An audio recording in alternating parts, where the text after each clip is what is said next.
எப்பயுமே என்னோட கஸ்டமர் கேட்குது, நான் கன்சீவாக இருக்கேன், எனக்கு நிறைய சாக்லேட் போட்டு ப்ரௌனி பண்ணி கொடுங்கன்னு சொல்லி கேட்பாங்க. நான் அவங்ககிட்ட சொல்வேன், நிறைய சாக்லேட் போட்டா இருக்கட்டும், நிறைய ஸ்வீட் ஐட்டம்லாம் வந்து சாப்பிடக்கூடாது, சும்மா ஒரு பீஸ் ஒரு அரை பீஸ் வந்து எடுத்துக்கோங்கன்னு தான் சொல்வேன்.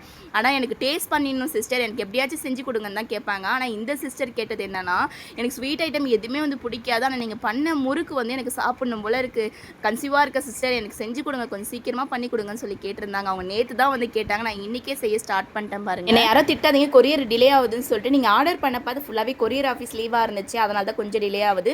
ஒரு டேட் வந்து கொடுத்துருப்பேன், அந்த டேட்டில் கண்டிப்பாக கொரியர் போடுறேன். ஆனால் முறுக்கு ஆர்டர் வந்து ஒரு 5 kgக்கு மேலே இருந்துச்சுங்களா. முறுக்கு ஆர்டர் வந்து நான் டக்குன்னு பண்ண மாட்டேன், ஏன்னா வந்து எனக்கு மற்ற ஆர்டர்லாம் இருக்கும், டைம் வந்து பத்தாது. அதனால் முறுக்கு ஆர்டர் வந்து கொஞ்சம் வேலை இல்லாத டைமில் மட்டும்தான் வந்து செய்வேன். அதனால் இன்றைக்கி எனக்கு வேலை அதிகமாக இருக்குது, இன்றைக்கி நான் முறுக்கு ஆர்டர் வந்து செய்யறதுக்கு காரணம் ஒருத்தவங்க தான். அதை நான் வீடியோவில் ஸ்டார்டிங்லேயே வந்து சொல்லிட்டேன், அவங்களுக்கு இதான் வந்து பண்ணேன். ஃபுட்டை பற்றி நீங்கள் எதுவுமே ஃபீல் பண்ணவே வேணாம், எல்லாமே ஃப்ரெஷ்ஷாக இருக்கும், எதுவுமே 2 நாள் 3 நாள் வச்சுருந்து நாங்கள் போட வாய்ப்பே கிடையாதுங்க.